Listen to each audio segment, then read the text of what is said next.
ഇക്കഴിഞ്ഞ LGS എക്സാമിന് ചോദിച്ചിട്ടുള്ള ഒരു ഫിസിക്സ് ചോദ്യമാണിത്. തുല്യ വലുപ്പമുള്ള രണ്ട് സമതല ദർപ്പണങ്ങൾക്കിടയിൽ വച്ചിരിക്കുന്ന ഒരു വസ്തുവിന്റെ പ്രതിബിംബങ്ങളുടെ എണ്ണം 3 ആകണമെങ്കിൽ ദർപ്പണങ്ങൾ തമ്മിലുള്ള കോണളവ് എത്ര ഡിഗ്രി ആയിരിക്കണം? ഇതിന്റെ ഉത്തരം 90 ഡിഗ്രി ആണ്. ഈ ഉത്തരത്തിലേക്ക് എത്താൻ നമുക്കൊരു ഇക്വേഷന്റെ സഹായത്തോടെ പറ്റും. അതിനെക്കുറിച്ച് പറയുന്നത് 10ാം ക്ലാസ്സിലെ 4ാമത്തെ ചാപ്റ്ററിലാണ്, ഫിസിക്സ് 4ാമത്തെ ചാപ്റ്ററിലാണ്. അതേപോലെ 7ാം ക്ലാസ്സിലെ അടിസ്ഥാന ശാസ്ത്രം ടെക്സ്റ്റ് ബുക്കിലും ഇതിനെപ്പറ്റി പറയുന്നുണ്ട്. രണ്ട് സമതല ദർപ്പണങ്ങൾ ഉപയോഗിച്ച് വ്യത്യസ്ത കോണളവുകളിൽ വെക്കുമ്പോൾ നമുക്ക് ഒരു വസ്തുവിന്റെ തന്നെ പല പ്രതിബിംബങ്ങൾ രൂപീകരിക്കാൻ പറ്റും. ഇതിനെ ആവർത്തന പ്രതിപതനം എന്നാണ് പറയുന്നത്. ആവർത്തന പ്രതിപതനത്തിലൂടെ പ്രതിബിംബങ്ങളുടെ എണ്ണം കാണുന്ന ഇക്വേഷൻ എന്ന് പറയുന്നത് 360/θ-1 ആണ്. ഇതിനകത്ത് θ എന്ന് പറയുന്നത് ദർപ്പണങ്ങൾക്കിടയിലുള്ള ആംഗിൾ ആണ്. ഇപ്പൊ നമ്മുടെ ഉത്തരം 90 ഡിഗ്രി ആണല്ലോ. അപ്പൊ ഈ 90ലേക്ക് എങ്ങനെ എത്തിയെന്ന് വെച്ചാല് 360/90 - 1 എന്ന് പറയുന്നത് 360/90 എന്താണ് ഉത്തരം 4 ആണ്. 4 - 1 3. അതായത് പ്രതിബിംബങ്ങളുടെ എണ്ണം 3 കിട്ടണമെങ്കിൽ ആംഗിൾ 90 ഡിഗ്രി ആയിരിക്കണം. അതേപോലെ നമുക്ക് 45, 60, 120, 180 എന്നീ ആംഗിളുകളിൽ എത്ര പ്രതിബിംബങ്ങൾ കിട്ടുമെന്ന് കണക്കാക്കാൻ പറ്റും. നിങ്ങൾ കണ്ടുപിടിച്ച് കമന്റ് ചെയ്യുക. മറ്റൊരു ചോദ്യമാണിത്. ധാതുക്കൾ, അയിരുകൾ എന്നിവയെ സംബന്ധിച്ച് ഇനി പറയുന്ന പ്രസ്താവനകളിൽ ഏതാണ് ശരി? ഓപ്ഷൻ എ, എല്ലാ ധാതുക്കളും അയിരുകളാണ്, എന്നാൽ എല്ലാ അയിരുകളും ധാതുക്കളല്ല. അയിരുകളിൽ അതത് ലോഹം ഉയർന്ന സാന്ദ്രതയിൽ അടങ്ങിയിരിക്കുന്നു. ധാതുക്കൾ എല്ലായ്പ്പോഴും അവയുടെ ശുദ്ധമായ രൂപത്തിൽ കാണപ്പെടുന്നു.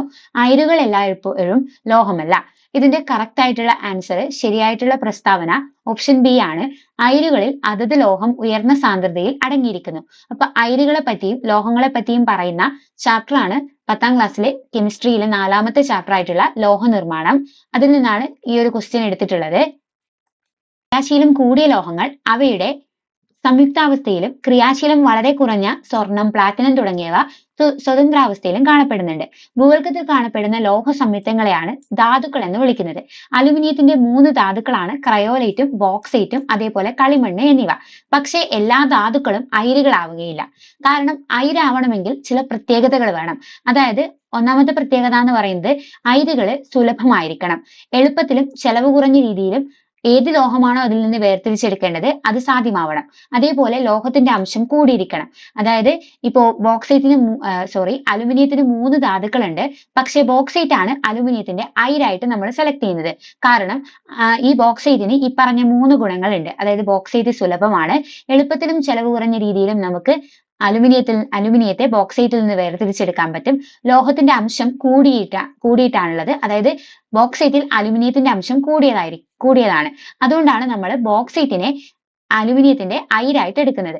അതായത് എല്ലാ അയിരുകളും ധാതുക്കളാണ്, പക്ഷെ എല്ലാ ധാതുക്കളും അയിരുകളാവില്ല.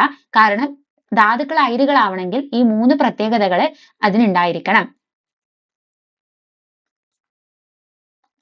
അതേപോലെ അയിരുകൾ എല്ലായ്പ്പോഴും അവയുടെ ശുദ്ധമായ രൂപത്തിൽ കാണപ്പെടുന്നു എന്ന് പറയാൻ പറ്റൂല. ധാതുക്കൾ എല്ലായ്പ്പോഴും അവയുടെ ശുദ്ധമായ രൂപത്തിൽ കാണപ്പെടുന്നു ശരിയല്ല. കാരണം ധാതുക്കളുടെ കൂടെ വേറെയും ചില ലോഹങ്ങളൊക്കെ ഉണ്ടാവാം, മാലിന്യങ്ങൾ ഉണ്ടാവാം.